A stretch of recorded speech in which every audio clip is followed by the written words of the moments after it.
একটি এসির compressor check করা হচ্ছে।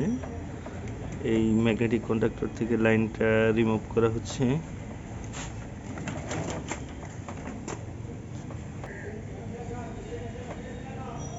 টান দিতে হবে।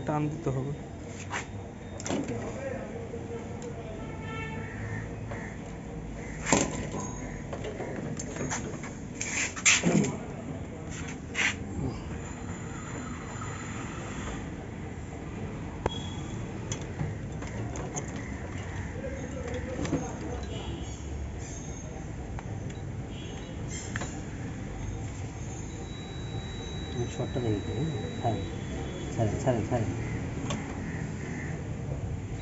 শর্টটা দেখতেছি। এখন কমন এবং স্টার্টিং দুইটা চেক করা হচ্ছে।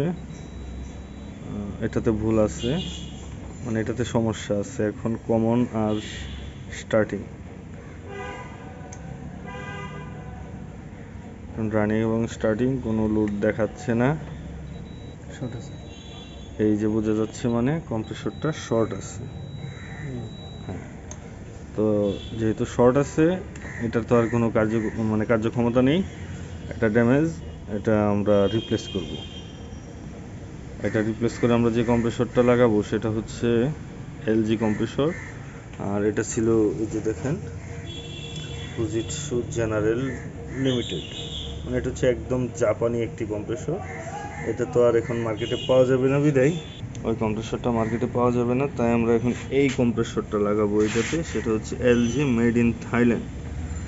এটা হচ্ছে 1 phase 50 hertz 220 voltage, serial number, barcode সহ একদম জেনুইন কম্প্রেসর।